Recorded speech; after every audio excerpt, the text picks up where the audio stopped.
welcome back to Tailor Tales Grey Route, Chapter 26, which should be the final chapter.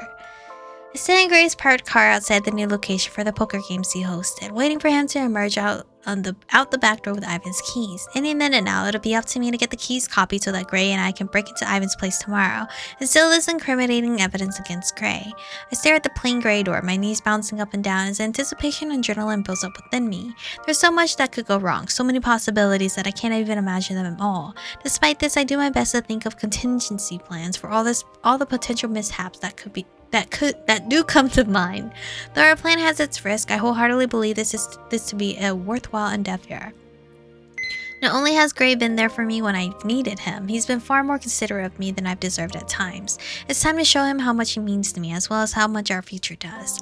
I instinctively duck down behind the car's dashboard as the back door starts to open, only to straighten back up once I realize it's Gray who's peering into the parking lot.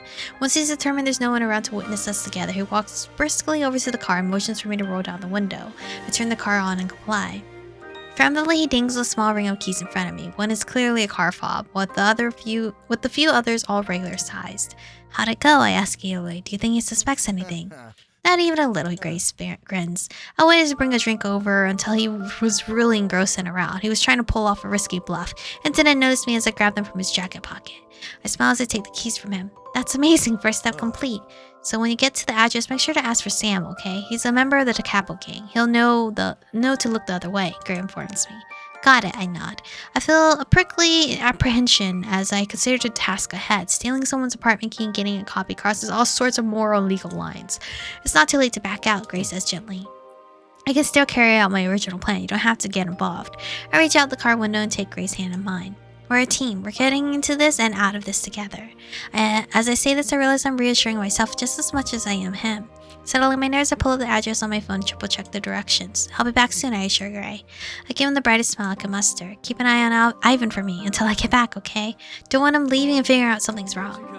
You got it, Michiko. You know how persuasive I can be, Gray smirks. He leans into the car for a kiss, which I happily grant. Once he's back inside and out of sight, I shift the car into gear. It's time for me to act. Alright, gotta find Sam. Hey, I've been here before. As I walk in the store with Ivan's key in hand, the lone employee at the counter greets me. Hello, how can I help you today? The woman smiles. I walk over there, glancing at her name tag. As I read the label, my heart drops into my stomach. I move the keys behind my back a bit. I wanted her to see them. Is Sam working tonight? I asked nervously. He is. He's in the back working on something. I'm sure I can help you with whatever you need. If you'd like to tell me what you're looking for. Though this woman is perfectly polite and professional, I rack my brain up thinking what to say to dismiss her. I'd like to speak with him if you don't mind. He's a friend of a friend.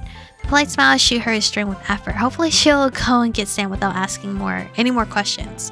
Oh, of course. Give me one more. I'll fetch him for you.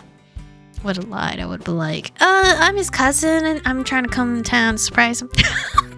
I sigh in relief after she disappears through a door marked employees only, loosening my grip on the key slightly.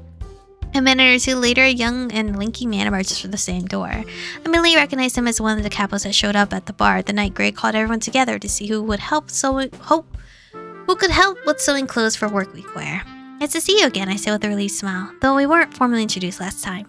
I'm not one for formalities, Sam says, shrugging. I'm guessing the Phantom told you who I am, and I sure as hell remember who Aromie is. He said you need some keys copied. Ah, right. I drop the keys onto the counter, sliding them towards Sam.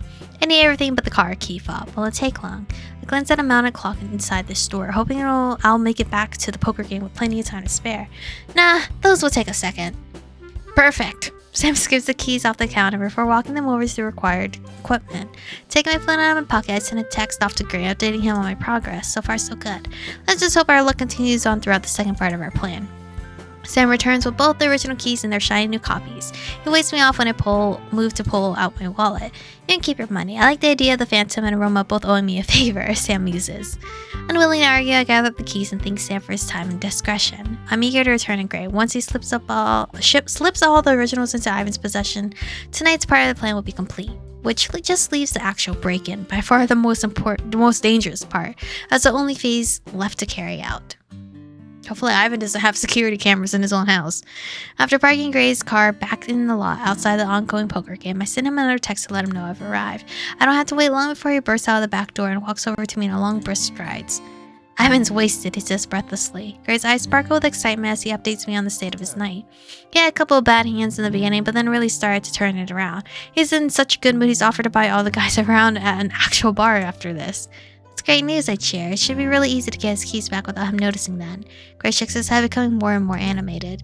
No, you're not seeing it. This is a golden opportunity. We have to break into his place tonight. Tonight? I repeat. I don't know, it seems risky. I say hesitantly. As excited as Gray seems, I'm not sure this is the best idea. What do you mean? What's not to love? Gray responds, looking incredulously. This reasoning is going to be way off, Gray continues. Even if he comes home when we're still there, there's a good chance he'll never ever notice us. It just feels unsafe to change things at the last minute, I protest. I changed my original plan abruptly because you had a better idea on how to go about things.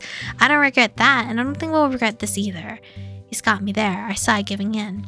I fish the master's set of keys out of my pocket, handing them over. Gray grabs them and shoots me a quick wink.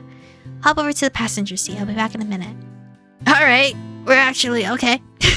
He practically sprints over to the back entrance, eager to put his new plan into action. Though I still feel a little nervous about breaking into Ivan's apartment tonight, I try to put my anxiety aside and trust Gray's judgment. He knows Ivan much better than me, and have been with him all night. If Gray says this is a good idea, I should believe him. Okay. A knot of nerves settles in my stomach, refusing to unravel even when Gray returns victorious and ready for action.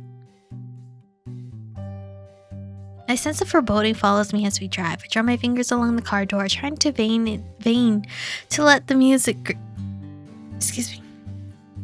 Gray plays distract me from my thoughts.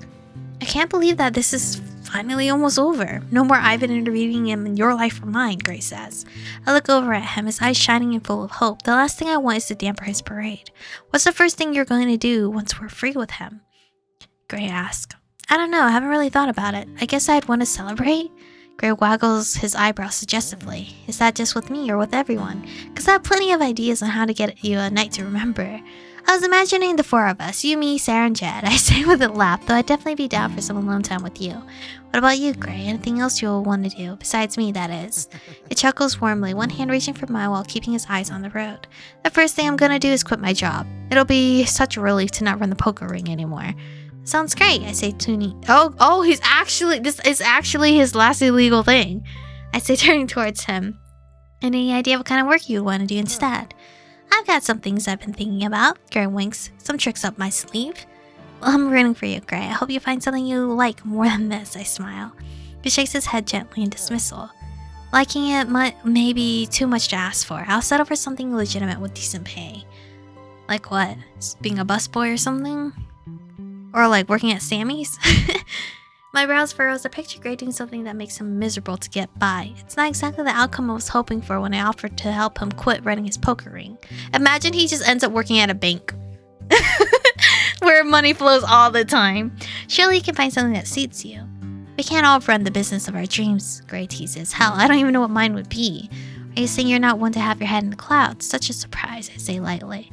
Nah, all that stopped back in high school. I knew my future was gone when the cops discovered that knife on me. I fall silent, unable to relate. The closest I've come to my ambitions being jeopardized has been all of this drama with Ivan, but it's completely different. I have friends, I have recourse, I can fight back. Gray had nothing. My hands move to rest lightly on his shoulder for the rest of the drive. We can worry about setting up a brighter future for Gray once we've secured the possibility of one. Alright. After parking at Ivan's apartment complex, we quickly make our way up to his floor. So you've been to his place before, I ask curiously. It's hard to imagine Ivan inviting someone over and having normal conversations. Yeah, he's not exactly the most social guy there is, Gray agrees, but some of the finer aspects of our business were best discussed in private. I was just in his living room once or twice, though. It's not like I was given a grand tour or anything. I nod along, struggling to picture Ivan and Gray hanging out, even for professional reasons. It's hard to imagine what they've had to talk about all these years. We come up to the door, pulling out the freshly made copies of Ivan's keys. Want to take bets on which key is the right one? Maybe. What are the stakes, I ask. Gray waggles his eyebrows at me suggestively. Winner gets first pick of foreplay later. Oh, okay. Okay. Alright, bud. A snort of laughter escapes me as I point to a small silver key. Gray can liven up even the most serious set of circumstances. Seems like we both win either way. Can't get up better odds than that, I tease. Even so, his grin spreads wider than a Cheshire cat's when it's his chosen key that unlatches Ivan's front door. Gray pushes it open and casually rests against it, holding the door in place so I can walk through. Looks like it's the dealer's choice tonight. Good, we should do something to celebrate your last night on the job, I say half-jokingly. I'm a little scared. I'm a little scared, guys. I glide past him into Ivan's apartment and switch on the lights. Gray watches me as I take in our surroundings with one eyebrow raised. Thoughts, he asks? It's nice enough, I guess, I shrug, but I prefer your place. Good, I want you to like it there. Gray shuts the front door and carefully relocks it before smirking at me. The bedroom especially. Well, I haven't seen that yet. Someone kicked me out before I could get the chance to say accusingly. That someone sounds like a real bastard. I'll make sure he doesn't interfere again, Gray says with a sly smile. Uh-huh. I'm counting on it, I say. Turning my attention to the task at hand, I survey the living room and kitchen in an attempt to locate Ivan's home computer. No such luck. The living room does give way to a hallway with multiple doors housed within it. I point over in the direction. Should we start looking for his computer? You said you haven't seen his more than this room, right? Gray peers down the hallway. I'm highlighting through down the hallway. I'm highlighting through my gesture. He starts moving towards the door, with me following close behind. Yeah, I don't know exactly where he keeps his PC, but it should just take a second to locate. Gray pulls open the closet door, revealing a slightly messy room. Bathroom? Messy bathroom, my bad. Well, this clearly isn't it. Check that one, Gray suggests. This looks like a fucking office, like, police detective room or something. It's very, like, empty. As I open up the door opposite Gray's, I flip on the light switch to find an office. An archiving cabinet faces one wall. A large desk holding the desktop computer sits towards the back of the room. It's in here, I shout excitedly. I found it. Gray glances around my shoulder, grinning when he spots Ivan's PC. Nicely done, Michiko. Now let's find the information we need and get the hell out of here. I slide into Ivan's office chair and turn the power on. My fingers drum patiently against the desk as I wait for the PC to boot up. Gray comes to stand to my left, squeezing my shoulder in encouragement. Our smiles dissipate when a password prompt lights up across the screen. I swivel the desk chair to face Gray. Any idea what it could be? I ask hopefully. There's a couple things I could try, though they're just wild guesses, Gray says with a grimace. He leans over to me to reach the keyboard, typing in a few keystrokes before hitting enter. I feel like Ivan is kind of smart, so he would have like a backup on like a USB or something. He can't be that incredibly stupid, right? He has to have like a backup with like on a USB, and I feel like these guys should be like wearing gloves or something in case like Ivan calls the police for investigation of like someone sneaking into his home and then their fingerprints are everywhere. No luck. Gray tries and tries again, but every attempt is thwarted. After yet another wrong password warning, I start rummaging through the desk drawers in vague hope that the password would be written down on a post-it note somewhere. Gray and I work separately in silence, the tension in the air rising with every passing moment. When all the nooks and crannies have been looked thoroughly into, I throw my hands up and surrender. Who password protects their home computer when they live alone? I blurt out, frustrated. I mean, my computer is fucking password protected. Except the thing is, Tyler knows my password, and then I know his password to his computer. But if anyone in the off chance were trying to get onto our computers, they wouldn't be able to. Apparently Ivan, Gray says with a half frown.